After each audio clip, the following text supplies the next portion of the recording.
One of the best ways to calculate risk and plan for growth is to harness your data. Tom Davenport, the director of research at the International Institute for Analytics, says organizations that use big data are able to reduce costs, which then leads to faster, better decision making.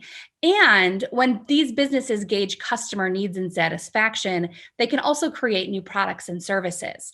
Our Sales Connections expert, Shari Pash, joins us to dive deeper into this idea of using data to drive sales. Hi, Shari. Hey, Julie, another great topic to talk about today. Shari, when it comes to numbers, many people either love them or hate them. That is so true, Julie. Early in my sales career, I used to think my job was to smile and build those client relationships. And I learned early on my job involved numbers. It involved relationship building, but it was a numbers game. And data was my best friend during that. I always say that the knowledge, data is your knowledge. And so you've got to have data to make good sales strategy decisions.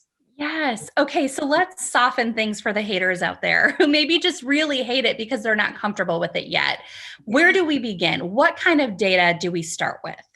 Well, I think we want to gather the data that's going to drive our strategy and decisions, being very intentional on what we're gathering. And the type of data we want to gather, it's definitely sales focused for this particular discussion. So what I like to talk about is we need data that's going to let us know trends, what's working, what's not working. So as an example, I always say that we should be collecting the lead sources of our new clients and customers or new accounts, whatever you use to talk about there. It's important that we could run a report for all of last year. What generated our new revenue and our new accounts last year? Because we want to do more of what's working and not put our time and resources into areas that aren't developing. And what lead sources brought your higher revenue? Which lead sources brought your lower revenue? So often we spend time in those lower revenue sources. So it really lets us define when we're looking to grow different market segments, different revenue streams, what was the lead source for those? So it's very important that we track our lead sources. Absolutely. Where's the money coming from? And Exactly. sometimes we might think it's coming from one place, and we might find that when we put that pie chart together, there's a bigger piece of the pie coming from someplace else.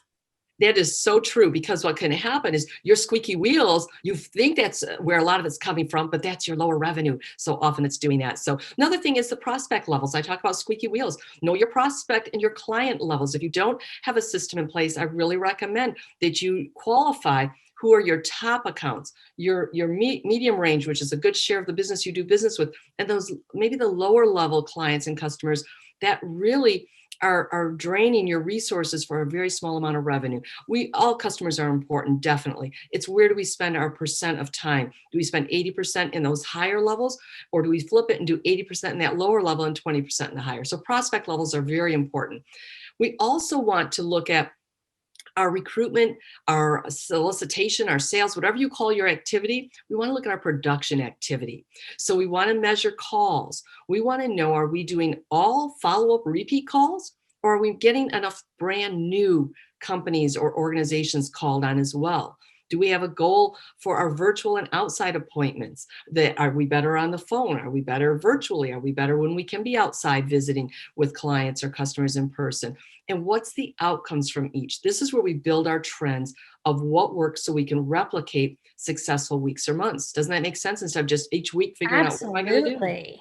Yeah. And to know where all of this work is going.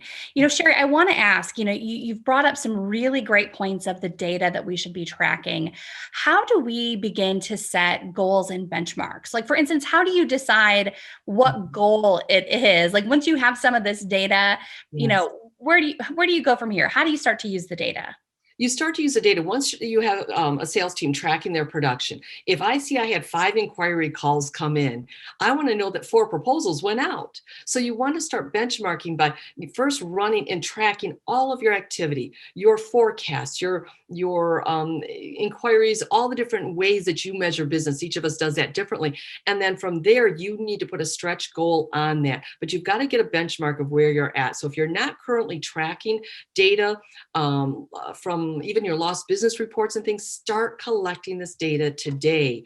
I have a lot of clients I work with that aren't collecting. Start today. Going forward, you'll have something to measure, and that's how you begin to set your benchmarks. But it's really important that we measure our goal and then our actuals so that we know if we're meeting. But I use them as not measurements and what's working, what's not. I want to know the trends of what is happening with when you have an end of a week and it's been so busy. What did I do? We need to know exactly so you know what worked that week. Imagine that those benchmarks, and as you're starting to track that information, it also will show you where your top prospects are, where your members are, and how to grow from there.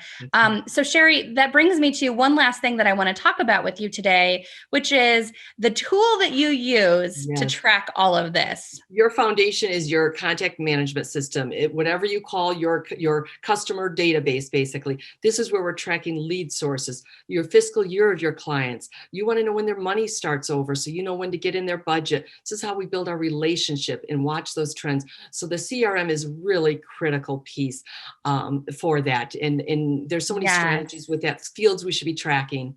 So and Shari, I know you've put together an entire separate training video on CRM. We've made that available for you on our website. So to see more from Shari, including her training video on CRM, head to WLAJ.com and click the link for Sales Connections.